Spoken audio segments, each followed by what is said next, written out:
जय श्रीमन नारायण। आइए सुनते हैं वैभव लक्ष्मी की व्रत कथा।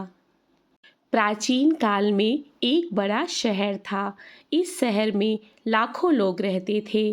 पहले जमाने के लोग साथ साथ रहते थे और एक दूसरे के काम आते थे। पर नए जमाने के लोगों का स्वरूप ही अलग सा है। सब अपने अपने काम में रत रहते हैं। किसी को किसी की परवाह नहीं। घर के सदस्यों को भी एक दूसरे की परवाह नहीं होती। भजन, कीर्तन, भक्ति भाव, दया माया, परोपकार जैसे संस्कार कम हो गए हैं। शहर में बुराइयां बढ़ गई थीं। शराब, जुआ, रेस, व्यभिचार, चोरी डकैती वगैरह बहुत से गुनाह शहर में होते थे। कहावत है कि हजारों निराशा में एक अमर आशा छिपी हुई है। इस तरह सारी बुराइयों के बावजूद शहर में कुछ अच्छे लोग भी रहते थे। ऐसे अच्छे लोगों में शीला और उसके पति की गृहस्थी मानी जाती थी। शीला धार्मिक प्रकृति की और संतोषी थी। उसका पति भी विवेकी और सुशील था। शीला और उसका पति ईमानदारी से जीते थे। वे किसी की बुराई नहीं करते थे और प्रभु भजन में अच्छी तरह से समय व्यतीत कर रहे थे। उनकी गृहस्थी आदर्श गृहस्थी थी और शहर के लोग उनकी गृहस्थी की सराहना करते थे। शीला की गृहस्थी इसी तरह खुशी खुशी चल रही थी। पर कहा जाता है कि कर्म की गति अकल है। विधाता के लिखे लेख को कोई नहीं समझ सकता। इंसान का नसीब पल भर में राजा को रंक बना देता है और रंक को राजा। शीला के पति के अगले जन्म के कर्म भोगने बाकी रह गए होंगे कि वह बुरे लोगों से दोस्ती कर बैठा। वह जल्द से जल्द करोड़पति होने के ख्वाब देखने लगा। इसीलिए वह गलत रास्ते पर चढ़ गया और करोड़पति बनने के बजाय रोडपति बन गया। अर्थात रास्ते पर भटकते भिखारी जैसी उसकी स्थिति हो गई थी। शहर में शराब, जुआ, रेस, चरस गांजा आदि बदियां फैली हुई थीं। उसमें शीला का पति भी फंस गया। दोस्तों के साथ उसे भी शराब की आदत हो गई। जल्द से जल्द पैसे वाला बनने की लालच में दोस्तों के साथ रेस जुआ भी खेलने लगा। इस तरह बचाई हुई धनराशि पत्नी के कहने सब कुछ ड्रेस और जुए में गंवा दिया। इसी तरह एक वक्त ऐसा भी आया था कि वह सुशील पत्नी शीला के साथ मजे में रहता था और प्रभु भजन में सुख शांति से वक्त व्यतीत करता था।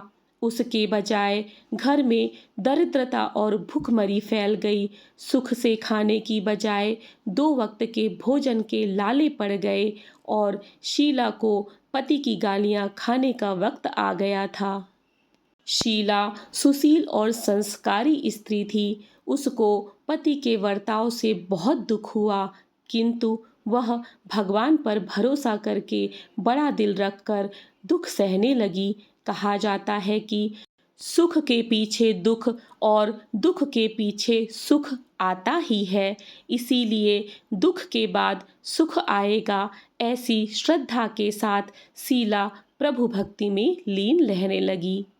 इसी तरह शीला असहाय दुख सहते सहते प्रभु भक्ति में वक्त बिताने लगी। अचानक एक दिन दोपहर में उसके द्वार पर किसी ने दस्तक दी।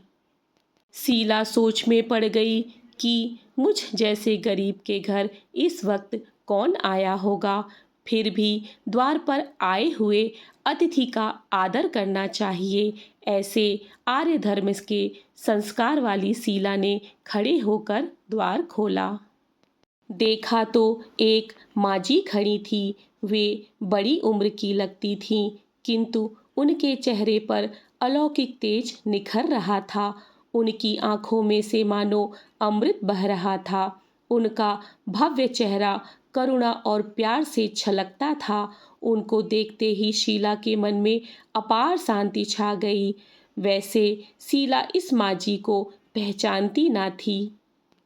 फिर भी उनको देखकर शीला के रोम रोम में आनंद छा गया। शीला माँ जी को आदर के साथ घर में ले आई और घर में बिठाने के लिए कुछ भी नहीं था, अतः शीला ने सकुचा कर एक फटी हुई चादर पर उनको बिठाया। माँ जी ने कहा, क्यों शीला, मुझे पहचाना नहीं? शीला ने सकुचा कर कहा, माँ, आपको देखते ही बहुत खुशी हो रही है, बहुत शांति हो रही है। ऐसा लगता है कि मैं बहुत दिनों से जिसे ढूंढ रही थी वे आप ही हैं, पर मैं आपको पहचान नहीं सकती। माँ जी ने हंसकर कहा, क्यों, भूल गई? हर शुक्रवार को लक्ष्मी जी के मंदिर में भजन कीर्तन होते हैं, तब मैं भी वहाँ आती हूँ। वहाँ हर शुक्रवार को हम मिलते हैं। पति गलत रास्ते पर चढ़ गया, तब से शीला बहुत दुखी हो गई थी और दुख की मारी वह लक्ष्मी जी के मंदिर में भी नहीं जाती थी। बाहर के लोगों के साथ नज़र मिलाने में भी उसे शर्म लगती थी। उसने याददाश्त पर जोर दिया, पर यह माजी याद नहीं आ रही थी। तभी माजी ने कहा, तू लक्ष्मी जी के मंदिर में कितने मधुर भजन गाती थी, अभी अभी तू दिखाई नहीं देती थी, इसीलिए मुझे हुआ कि तू क्यों नहीं आती है, कहीं बीमार तो नहीं हो गई है ना? ऐसा सोचकर मैं तुमसे मिलने चली आई हूँ। माँ जी के अति प्रेम भरे शब्दों से शीला का हृदय पिघल गया। उसकी आंखों में से आंसू आ गए। माँ जी के सामने वह बिलख बिलख कर रोने लगी। यह देखकर माँ जी शीला के नज़दीक आई और उसकी सिसकती पीठ पर प्यार भरा हाथ फेरकर सांत्वना देने लगी। माँ जी ने कहा, बेटी, सुख और दुख तो धूप छांव जैसे होते हैं। सुख के पीछे दुख आता है तो दुख के पीछे सुख भी आता है। धैर्य रखो बेटी, और तुझे क्या परेशानी है? तेरे दुख की बात मुझे सुना, तेरा मन हल्का हो जाएगा और तेरे दुख का कोई उपाय भी मिल जाएगा। माँ जी की बात सुनकर शीला के मन को शांति मिली। उसने माँ जी को कहा, माँ, मेरी गृहस्थी में भरपूर सुख और खुशियाँ थीं। मेरे पति भी सुशील थे। भगवान की कृपा से पैसे धन दौलत में भी हमें संतोष था। हम शांति से गृहस्थी चलाते, ईश्वर भक्ति में अपना वक्त व्यतीत करते थे। यकायक हमारा भाग्य हमसे रूठ गया। मेरे पति को बुरी दोस्ती हो गई। बुरी दोस्ती की वजह से शराब, जुआ, रेस, चरस, गांजा वगैरह खराब आदतों के शिकार हो गए और अपना सब कुछ गंवा दिया और हम रास्ते के भिखारी जैसे बन गए। यह सुनकर माँ जी ने कहा, सुख के पीछे दुख और दुख के पीछे सुख आता ही रहता है। ऐसा कहा जाता है कि कर्म की गति न्यारी होती है। हर इंसान को अपने कर्म भुगतने ही पड़ते हैं, इसीलिए तू चिंता मत कर। अब तू कर्म भुगत चुकी है, अब तुम्हारे सुख के दिन अवश्य आवेंगे। तू तो माँ लक्ष्मी जी की भक्त है। माँ लक्ष्मी जी तो प्रेम और करुणा की अवतार है। वे अपने भक्तों पर हमेशा ममता रखती हैं। इसीलिए तू धैर्य रख के माँ लक्ष्मी जी का व्रत कर, इससे सब कुछ ठीक हो जाएगा। माँ लक्ष्मी जी का व्रत करने की बात सुनकर शीला के चेहरे पर चमक आ गई। उसने पूछा, माँ, लक्ष्मी जी का व्रत कैसे किया जाता है, वह मुझे समझाइए, मैं यह व्रत अवश्य करूँगी। माँ जी ने कहा, बेटी, माँ लक्ष्मी जी का व्रत बहुत सरल है। उसे वरद लक्ष्मी व्रत या वैभव लक्ष्मी व्रत कहा जाता है। यह व्रत करने वाले की सब मनोकामना पूर्ण होती है। वह सुख संपत्ति और यश को प्राप्त करता है। ऐसा कहकर माँ जी वैभव लक्ष्मी व्रत की विधि कहने लगी। बेटी, वैभव लक्ष्मी व्रत तो वैसे सीधा साधा व्रत है, किंतु कई लोग यह व्रत गलत तरीके से करते हैं, अतः उनका फल उन्हें नहीं मिलता। कई लोग कहते हैं कि सोने के गहने की हल्दी कुमकुम से पूजा करो, बस व्रत हो गया, पर ऐसा नहीं है। कोई भी व्रत शास्त्रीय विधि पूर्वक करना चाहिए, तभी उसका फल मिलता है। सिर्फ सोने के गहने की पूजा करने से फल मिल जाता तो सभी आज लखपति बन गए होते। सच्ची बात यह है कि सोने के गहनों का विधि पूर्वक पूजन करना चाहिए। व्रत की उद्यापन विधि भी शास्त्रीय विधि के मुताबिक करना चाहिए, तभी यह वैभव लक्ष्मी व्रत फल देता है। यह व्रत शुक्रवार को करना चाहिए। सुबह में स्नान करके स्वच्छ कपड़े पहनो और सारा दिन जय माँ लक्ष्मी का रटन रटते रहो। किसी की चुगली नहीं करनी चाहिए। शाम को पूर्व दिशा में मुंह रख के इसी तरह आसन पर बैठ जाओ।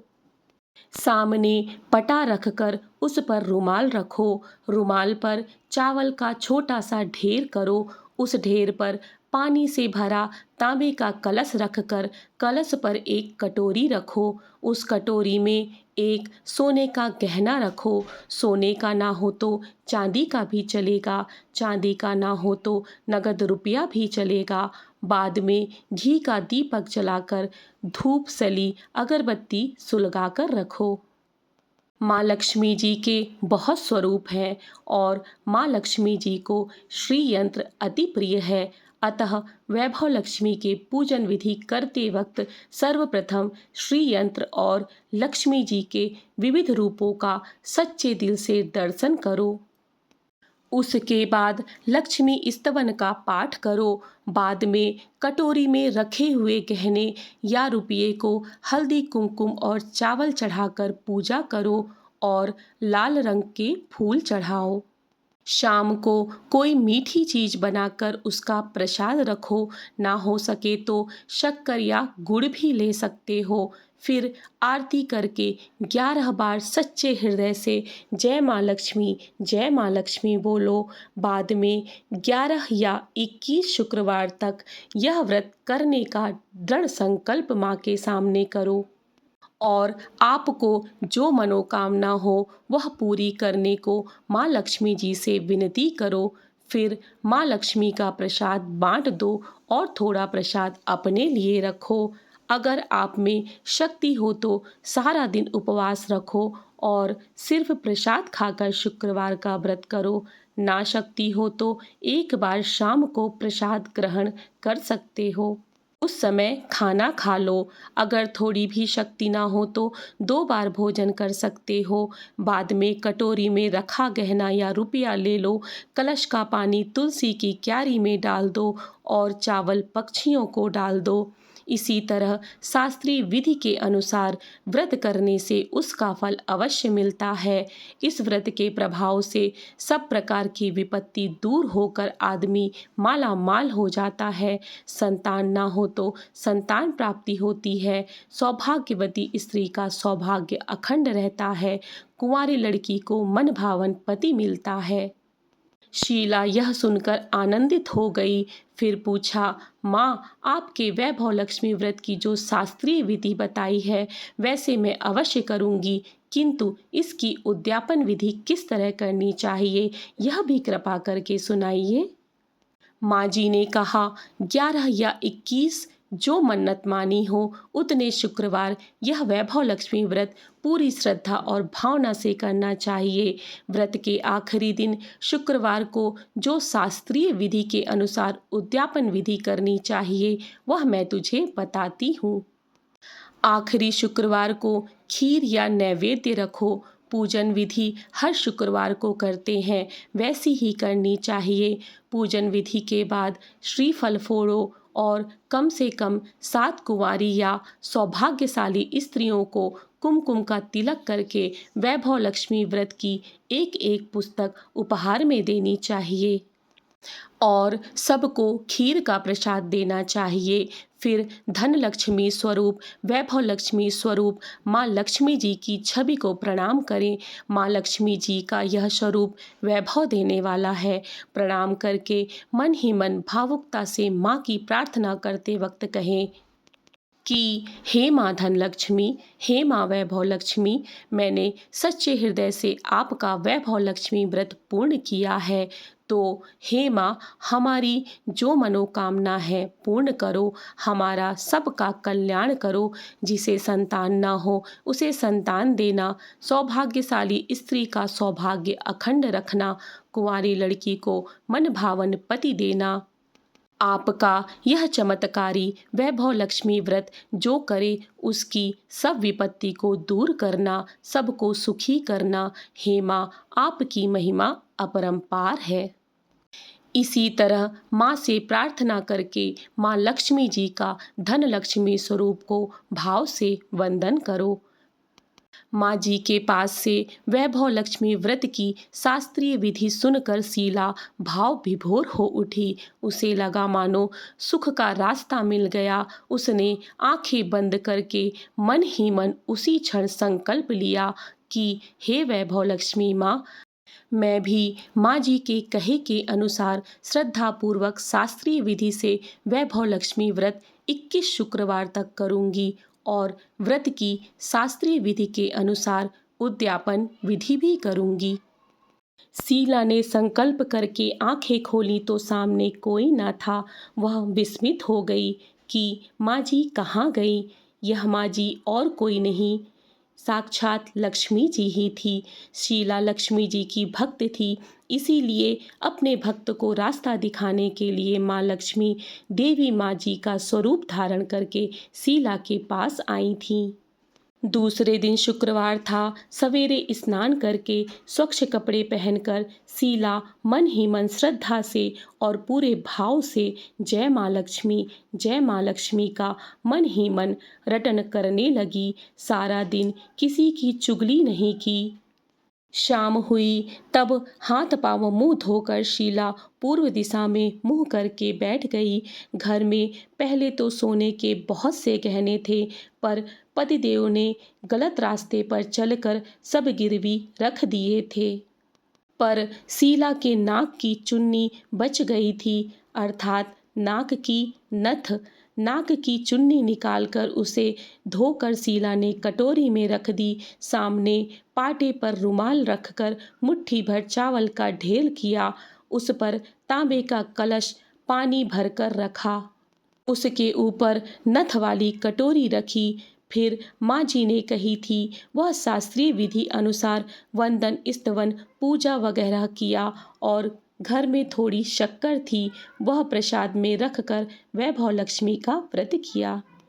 यह प्रसाद पहले पति को खिलाया।